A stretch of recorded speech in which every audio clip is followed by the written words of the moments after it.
আসসালামু আলাইকুম মালয়েশিয়া প্রবাসী ভাইগণ, আশা করি আপনার প্রত্যেকে ভালো আছেন। মালয়েশিয়ার 10 শর্তে কি বাংলাদেশও পিছিয়ে আসবে? নেপালের স্পষ্ট ঘোষণা, মালয়েশিয়ার শর্ত মানবে না তারা। চলুন খবরে বিস্তারিত জেনে নেওয়া যাক।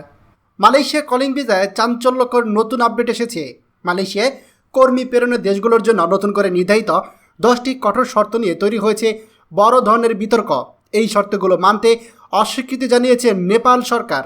এখন প্রশ্ন উঠেছে, বাংলাদেশ কি এই ধরনের শর্ত মেনে নেবে নাকি নেপালের মতো অবস্থান নেবে?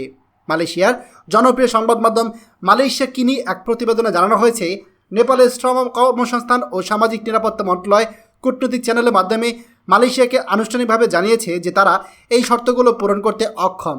বিষয়টি ইতিমধ্যে নেপালের পররাষ্ট্র মন্ত্রণালয়ের মাধ্যমে পুট্টুজিয়া অর্থাৎ মালয়েশিয়া কর্তৃপক্ষকে জানানো হয়েছে।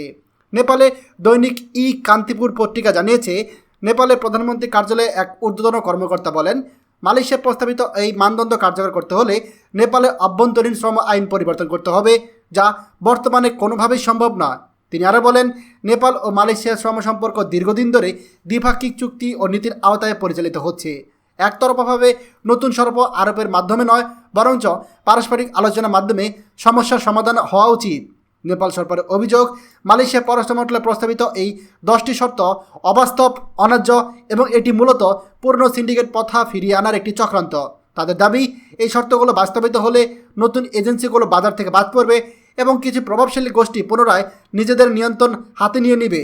উল্লেখ্য, গত 27 অক্টোবর মালয়েশিয়া পররাষ্ট্র মন্ত্রণালয় দেশের সংশ্লিষ্ট দূতাবাসে একটি চিঠি পাঠায়। সেখানে বলা হয়, 15 নভেম্বরের মধ্যে যে সংস্থাগুলো এই শর্ত পূরণ করতে সক্ষম তাদের তালিকা জমা দিতে হবে। নেপালের ভারপ্রাপ্ত প্রধানমন্ত্রী সুশীলা কার্কি, যিনি বর্তমানে শ্রম ও পররাষ্ট্র বিষয়ক দায়িত্ব পালন করছে, ইতিমধ্যে মালয়েশিয়ার প্রস্তাব প্রত্যাখ্যানের নির্দেশ দিয়েছেন। তিনি নেপালের পররাষ্ট্র সচিব অমিত কুমার রায়কে পুট্টুজয়া ও কাঠমান্ডুতে মালয়েশিয়ার প্রতিনিধিদের সঙ্গে আলোচনা চালানোর নির্দেশ দিয়েছে। পাশাপাশি নেপাল সরকার জানিয়েছে, এই ইস্যুতে একটি যৌথ প্রযুক্তিগত কমিটির বৈঠক ডাকা হবে, যেখানে শ্রমিকদের নিরাপত্তা ও কল্যাণের বিষয়গুলো নিয়ে আলোচনা করা হবে। অন্যদিকে মালয়েশিয়া পররাষ্ট্র মন্ত্রণালয় স্পষ্ট করে বলেছে, বিদেশি কর্মী নিয়োগ নীতি বা মানদণ্ড সংক্রান্ত যে কোনো প্রশ্নের জবাব দিবে তাদের মানব সম্পদ মন্ত্রণালয় অর্থাৎ কেতামতারিং সুমানসিং মুন্সিয়া। আর এই কারণেই সংস্থা মূলত বিদেশি কর্মী নীতি প্রণয়নের নেতৃত্ব দিচ্ছে। নেপালে এই সিদ্ধান্ত এখন বাংলাদেশের সরকারের জন্য একটা বড় ধরনের প্রশ্ন তৈরি করেছে। মালয়েশিয়াতে বিপুল সংখ্যক বাংলাদেশি শ্রমিক কাজ করে, অর্থাৎ প্রবাসী শ্রমিকদের মধ্যে মালয়েশিয়াতে বাংলাদেশিরাই কিন্তু সবথেকে টপে আছে এবং এই নতুন শর্তগুলো তাদের প্রেরণ প্রক্রিয়ায় বড় ধরনের প্রভাব ফেলতে পারে।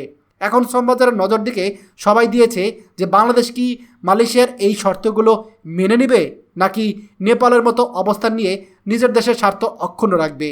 নেপালে এমন অবস্থা বর্তমানে, তারপরও নেপাল যদি মালয়েশিয়ার বিপক্ষে গিয়ে তারা কূটনৈতিকভাবে স্ট্যান্ড নিতে পারে, বাংলাদেশ সরকার কি পারবে নেপালের মতো মালয়েশিয়ার বিপক্ষে কথা বলতে?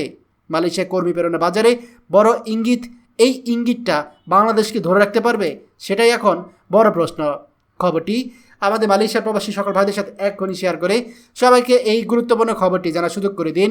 আর আপনি যদি আমাদের এই চ্যানেল নতুন হয়ে থাকেন, অবশ্যই আমাদের চ্যানেলটিকে সাবস্ক্রাইব করুন মালয়েশিয়ার সকল গুরুত্বপূর্ণ খবর সবার আগে পাওয়ার জন্য। ধন্যবাদ সবাইকে। আমাদের সকল ভিডিও আপডেট সবার আগে পেতে আমাদের চ্যানেলটিকে সাবস্ক্রাইব করুন। সাবস্ক্রাইব করতে সাবস্ক্রাইব বাটনে ক্লিক করুন এবং বেল আইকনে চাপুন, যাতে আমাদের কোনো নতুন ভিডিও আপনি মিস না করুন।